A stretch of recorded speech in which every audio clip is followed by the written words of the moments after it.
Your link for today: define export and define import, and then go ahead and give an answer for what do you need to have a favorable balance of trade. Remember back to, I believe it was our first unit of the year when we talked about favorable balance of trade, and try and figure out what it takes to have a favorable balance of trade. Make sure you also give yourself a title and a date, and next is your essential question. So here's that essential question I promised you. How do trade alliances benefit the member countries? So go ahead, write down the question, make sure there's a title again, make sure there's a date again, and make sure that you do not answer this yet, because we will try and attempt to answer it at the end of this. So what is this whole idea of a global economy, and what are the goals of a global economy?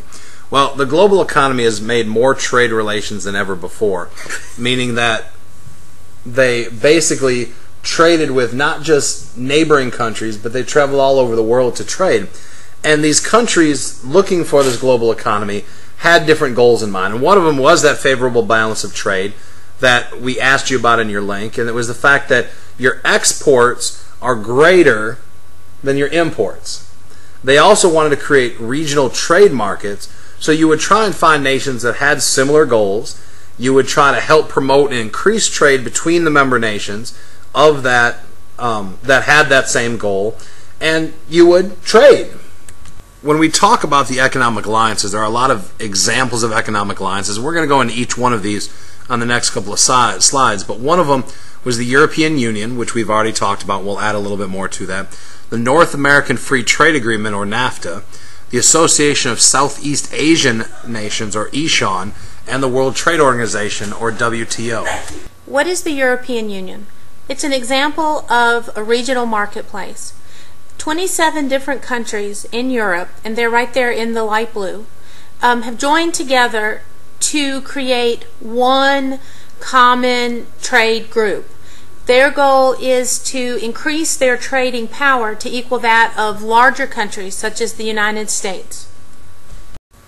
Alright, so what was NAFTA? NAFTA was the North American Free Trade Agreement. It was established in 1994, and the members of this regional trade market were the United States, Canada, and Mexico. And what it did is it allowed all of those countries to be able to trade freely with one another, removed all the trade barriers between those countries. And what ended up happening is the 7-year period just before it started until about 6 years into it, the U.S. exports to both Canada and Mexico rose over 100%. So you can see that it freely gave everybody the right to trade within North America, the North American Free Trade Agreement. Hello, I'm Joanne Queen with the U.S. Department of Commerce. The North American Free Trade Agreement, or NAFTA, includes the United States, Canada, and Mexico. Goods produced or manufactured in any one of these countries meeting the requirements of the NAFTA Rules of Origin are considered NAFTA originating. Only those products can be included on the NAFTA Certificate of Origin. Although not mandatory, you should qualify your goods and complete a NAFTA Certificate of Origin so your Canadian or Mexican buyer pays no duties. Duties are fees charged on goods imported into a country. These fees are charged and collected by a customs agency. Each NAFTA country has its own duty schedule. NAFTA certificates of origin eliminate these duties, and in Mexico also eliminates the customs processing fee. Alright, so we talked about the EU, we talked about NAFTA, now ASEAN. ASEAN is the Association of Southeast Asian Nations. It was established in the late 1960s, right around 1967.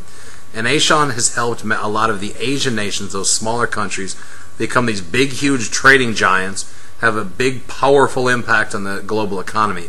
And you can see the list of the countries on the right-hand side, just to the right of the map. You know, and a lot of those countries we've talked about. We talked about Vietnam and the problems they were having, and it's a small country. And having this regional trade market or regional economic market allowed them to become these big trading giants and trade with other bigger countries, richer countries.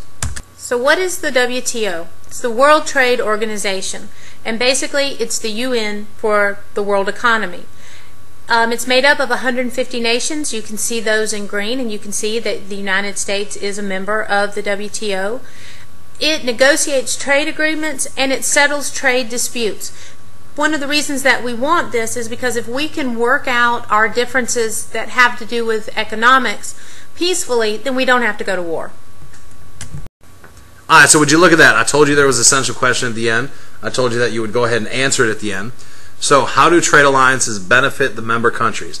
You need to make sure you give an answer, and I promise you in class tomorrow, both myself and Ms. Lewis will go over the answer tomorrow in class. And just as a reminder, you still listening? This is the last lecture that you have to watch or listen to myself or Miss Lewis give for the remainder of the year. Now, some of my kids, you may have to listen to me again next year. But Miss Lewis's kids, you get rid of her. You don't have to listen to her lecture ever again. Bye.